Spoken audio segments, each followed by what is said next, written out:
இன்றைய சமையல் எள்ளு காரப்பொடி. சுட சுட சாதத்தோட நெய் போட்டு சாப்பிட்டா நல்லாயிருக்கும். நல்லெண்ணெய் ஊற்றி சாப்பிட்டா நல்லாயிருக்கும். இட்லி, தோசை, சப்பாத்திக்கு எல்லாத்துக்குமே நல்லாயிருக்கும். லஞ்ச் பாக்ஸு குழந்தைங்களுக்கு கொடுத்தனுப்பவும் நல்லாயிருக்கும். உடம்புக்கு 75 கிராம் கருப்பு உளுந்து சேர்த்துக்கலாம். கருப்பு உளுந்து சேர்த்து பொடி அரைச்சா டேஸ்ட்டு நல்லா இருக்கும். லோ ஃப்ளேமில் பொறுமையாக வறுத்துக்கலாங்க, அப்போ தான் நல்லா வறுபடும். உளுந்து வறுபட்டடிச்சு தட்டுக்கு மாற்றி ஆற வச்சுக்கலாம். 2 டீஸ்பூன் கடலைப்பருப்பு. லோ ஃப்ளேமில் பொறுமையாக வறுத்துக்கலாங்க, அப்போ தான் பொடி நல்லாயிருக்கும். ஹை ஃப்ளேமில் வச்சா மேலே வறுபட்டுட்டும் உள்ளே வறுபடாமல் இருக்குங்க. இந்த மாதிரி வறுபடலைங்க. இப்போ வறுபட்டுடுச்சு தட்டுக்கு மாற்றி ஆற வச்சுக்கலாம். 1/2 டீஸ்பூன் மிளகு சேர்த்துக்கலாங்க. மிளகு கொஞ்சம் வறுபட்டுட்டாங்க. மிளகு கொஞ்சம் வறுபட்ட பிறகு 1 டீஸ்பூன் சீரகம் சேர்த்துக்கலாம். சீரகம் மிளகும் லோ ஃப்ளேமில் மணம் வர வரைக்கும் வறுத்துக்கலாங்க. மிளகு சீரகம் வறுபட்டுடுச்சு தட்டுக்கு மாற்றி ஆற வச்சுக்கலாம். கைப்பிடி அளவு கருவேப்பிலைங்க நல்லா அலசிட்டு ஆற வச்சு சேர்த்துக்கலாம். இதுவும் லோ ஃப்ளேமில் வறுத்துக்கலாங்க.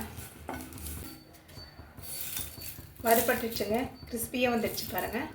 இப்போ தட்டுக்கு மாற்றி ஆற வச்சுக்கலாம்.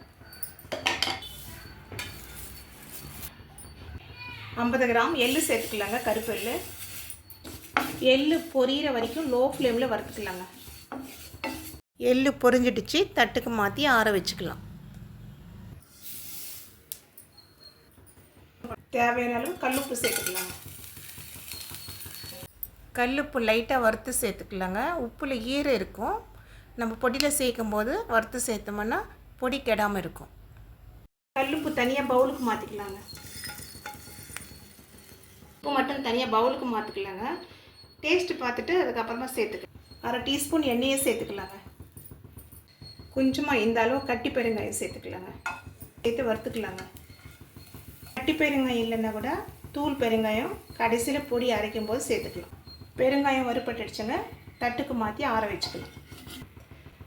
தனியா 2 டீஸ்பூன் சேர்த்துக்கலாங்க.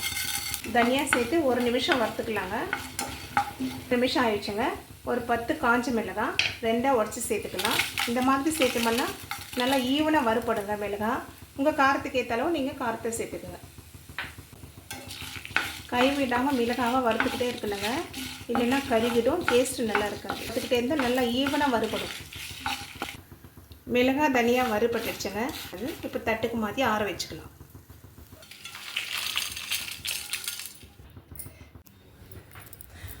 10 பல்லு பூண்டு இடித்து சேர்த்துக்கலாங்க.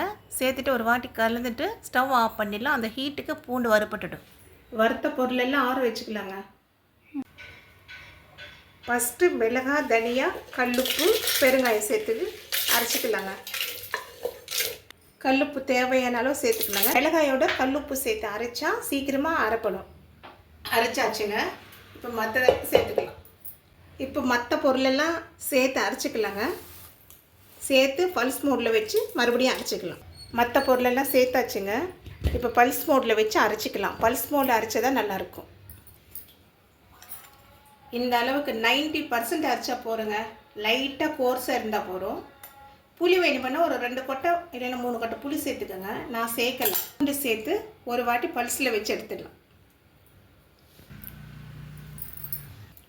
எள்ளு விட உளுந்து கொஞ்சம் கூட சேர்த்துருக்குறேங்க, அப்போ தான் டேஸ்ட்டு நல்லாயிருக்கும். பாருங்கள், இந்த அளவுக்கு நைஸாக கோர்ஸாக இருந்தால் போடுங்க. 90% அரைச்சிக்கணும்.